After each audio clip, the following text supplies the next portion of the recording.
What's up, guys? Welcome back to the channel. Today we're going to show you what $650 buys you in the designer market. We're going to compare it to the shoe it's based on and basically figure out, is this all hype? Is this a scam, or are these actually worth it? So for those of you that are new, this is Vintage Kicks Gallery.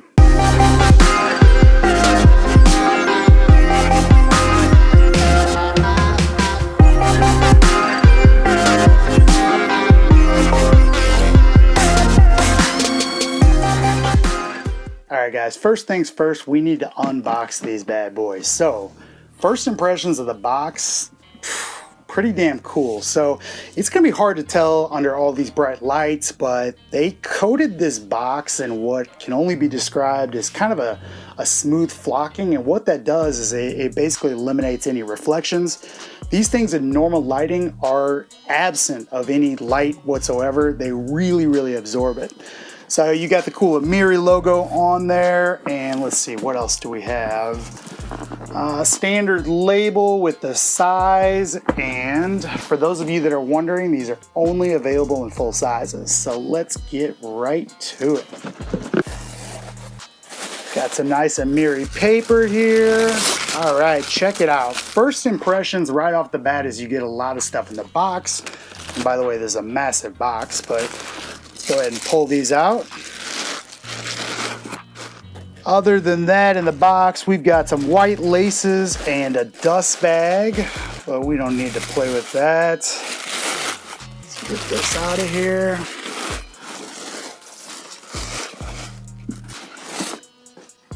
So right off the bat, I know what you're thinking. Those look exactly like Jordan 1s, and they really do. We'll compare them here in a second, but right off the bat, you could tell there are some differences, and I'm not talking about just the way the cuts are and the look, because obviously these have bones all over them, but I'm talking about the actual quality. These are heavier than a standard retro Jordan. They seem to be a lot more solid, especially these soles. I don't know if there's air in here or not. I tried looking, I couldn't figure it out, but you can just tell this sole is solid. It's very firm. There's some weight to it as well. The cuts of the leather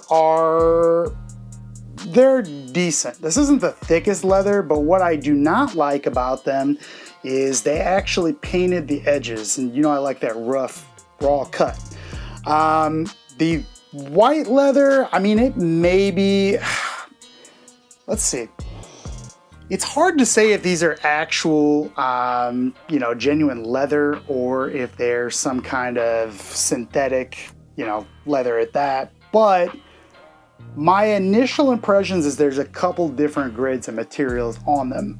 The bone area here, this looks like a really nice thick cut of leather. This, mid panel here, I'm gonna say it's about your Jordan retro quality, and the black is somewhere in between. Some key differences you're gonna notice right off the bat is the lace style, obviously very different. These have the thinner laces. That's really, besides having bones all over them, if you would take these off, you've got a Jordan 1 without the check. You've got a nice high tongue, but let's get these out of here and actually compare with a Jordan retro and see where they're at. All right, I pulled out a suede one. This is the other colorway. There's actually 3 colorways of these. There's a tan that kind of has Rookie of the Year vibes as well, but I kind of get Dior vibes off of these, so I pulled them out, obviously. So here we are. Check it out. Pretty friggin' close, right? Look at that. They are shamelessly ripping this off. I don't hate it though. I really don't. I would say right off the bat, feeling the weight of them, this weighs maybe a few ounces more. It's negligible, but when you really, squish these soles, you can tell this is a lot more solid. The other thing I'm noticing right off the bat is these seem to be, the fit and finish, a heck of a lot nicer than this. The stitching is absolutely perfect. The padding is really supple in comparison, and I just noticed, but up here around the collars, that's a pretty nice leather actually.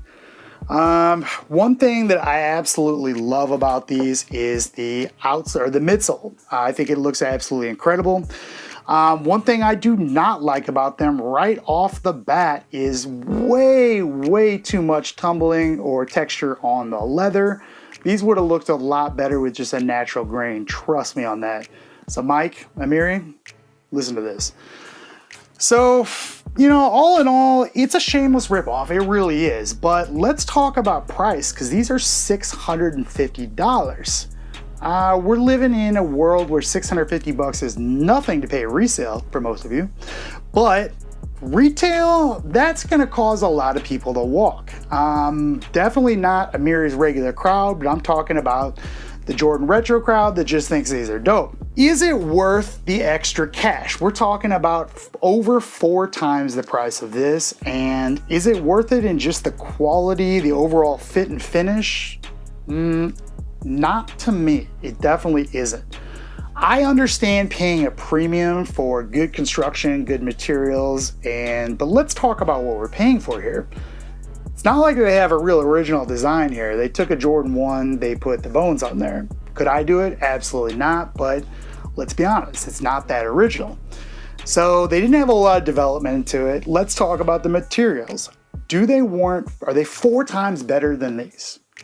Absolutely not. Not even close.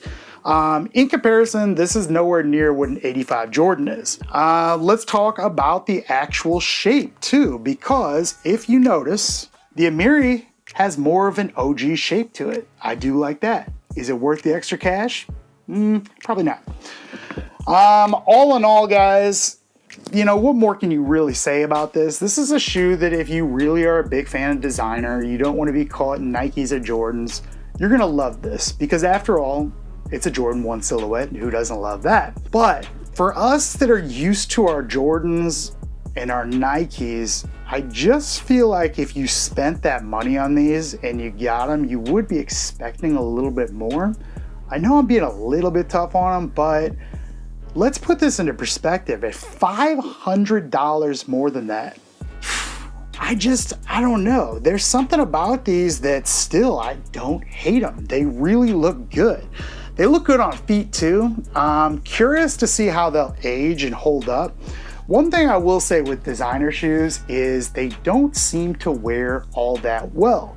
There was a time when I was really heavy into designer. I kind of turned my back on Nike for a little while, and Adidas and New Balance, and I went the designer route for about 3 years. And what I noticed is those shoes, although they are better constructed, they really don't wear as well.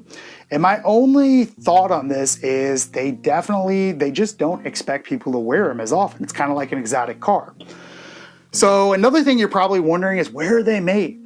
Guys, this label says designed in California, made in China. Yeah. I've seen that label before, and it's on Apple products, designed in the Republic of California, made in China. So you're talking about a shoe that's not even Italian made. To me, if they would have priced this at $300, maybe $350, you've won me over completely. At $650, it's gonna be a hard pass, but don't take my word for it. Check them out yourself, and if you're in a better position with cash, you got 650 bucks to drop, why not switch it up and try something new? All right, guys, that's gonna do it. Please like, please subscribe, and I'll see you next time.